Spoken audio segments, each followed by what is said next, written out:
This year marks the 60th anniversary of Dr. Martin Luther King Jr. first delivering his I Have a Dream speech right here in Detroit. Thank you for staying with us. I'm Brian Abel. And I'm Glenda Lewis. It all came about through a special relationship with a powerful Detroit pastor whose million-dollar voice matched King's heart and passion for change. I had the chance to walk the halls of New Bethel Baptist Church, the home of Reverend C.L. Franklin and, of course, his daughter, Queen Aretha, to hear firsthand how the historic story unfolded. Wow, I mean, history. There's a lot of history in here. The pictures, at times, reading better than the pages of a history book. Here's the march in Detroit. Yes, that is the march in Detroit. And Reverend Franklin, of course, spearheading that, the relationship with Dr. King. Because of the legacy of slavery. The story that is not so easily seen, how the historic I Have a Dream speech made it first to the streets of Detroit. I spoke with my aunt, who was probably somewhere in the fifth row back there, fifth or sixth row.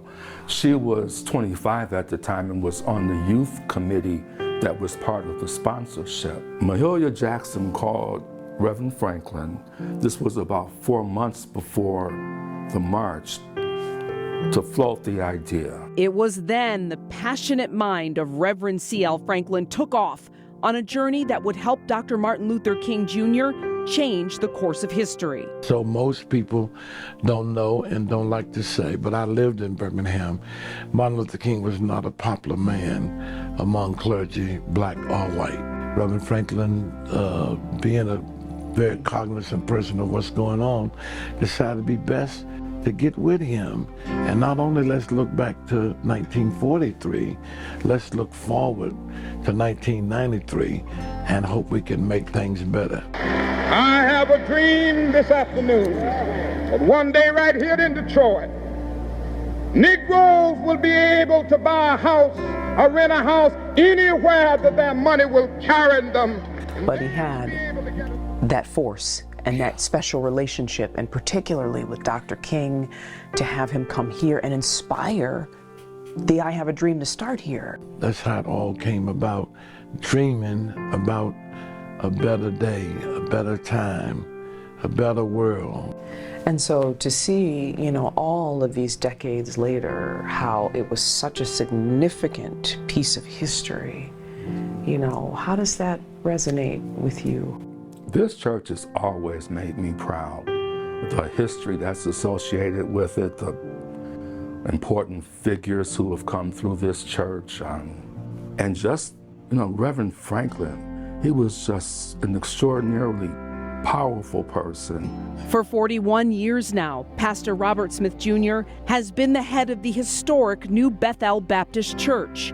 Where are we now in your eyes in the world? And the historic significance of this church, that relationship, that union, and having that part in history as we approach this anniversary. Well, it's time for us to come back together in like manner.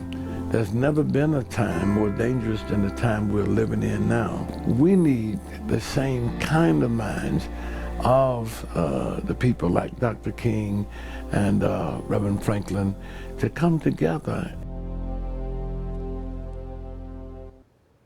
And really so much history, 60 years, cannot believe that that's happened. But as we've come so far, there's still so much farther to go. And that was the message from Pastor Smith, is that we really need to look back on Dr. King's words, on Reverend Franklin's input, and tap into that to create even a better day now. The steps taken, Yeah. steps still to come. Yeah. Yeah. All right. Thank you, Gene. We're going to have live coverage of that NAACP celebration of the 60th anniversary of Dr. Martin Luther King Jr.'s Freedom Walk in Detroit.